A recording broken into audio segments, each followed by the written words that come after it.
mau ke Gubernur Lemhanas, Pak Agus, bisa Pak Agus jelasin tentang simposium yang April itu dan tujuan adanya simposium. Kemudian apa ada kaitan antara simposium ini dengan kemudian ada penangkapan terhadap atribut komunis? Pak Agus bisa memberi latar belakang. Terima kasih Pak Karni.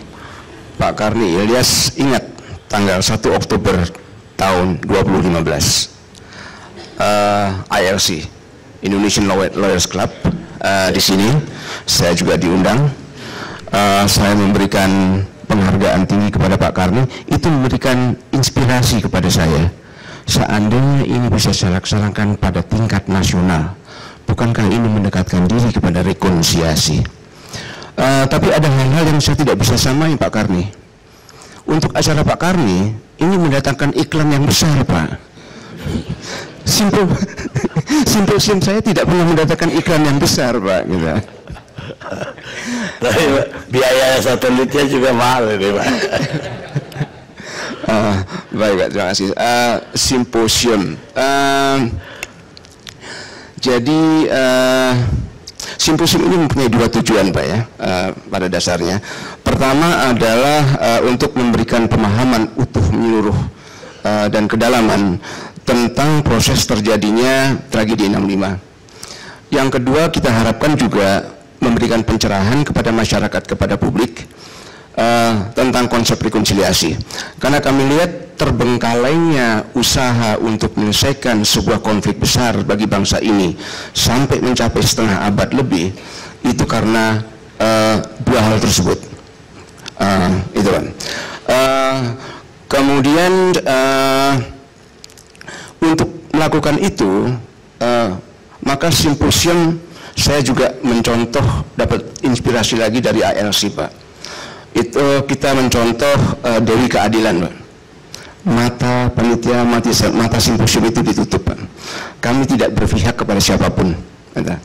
Dan untuk tidak berpihak kepada siapapun, kami merasa bahwa cara yang paling baik adalah untuk membedah tragedi melalui pendekatan kesejarahan.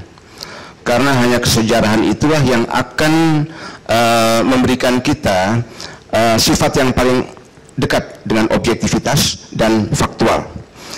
Jadi kita mengadakan dengan pendekatan kesejarahan.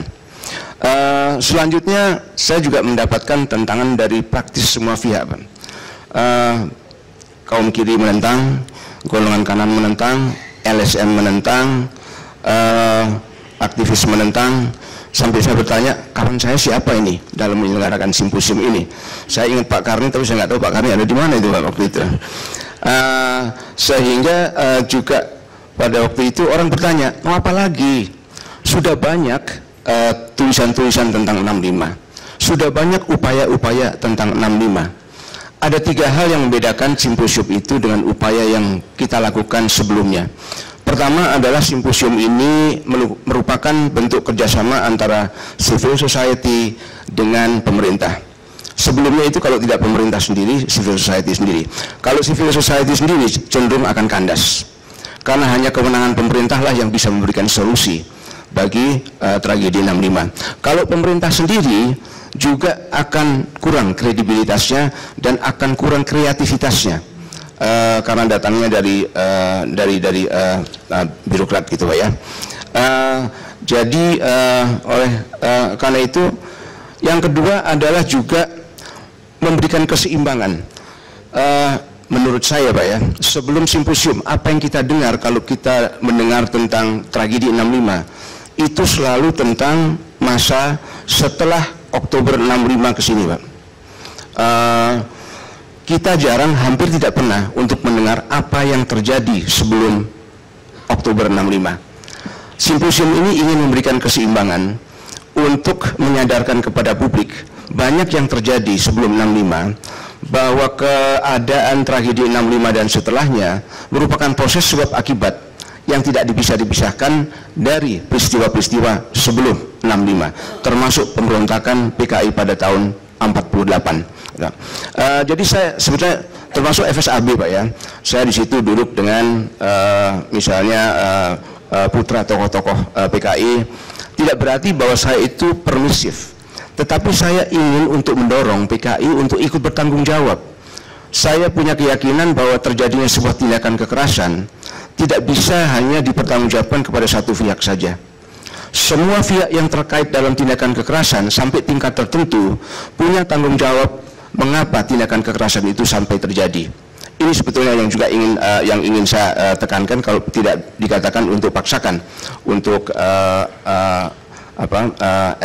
PKI, sehingga juga untuk mengimbangi opini publik.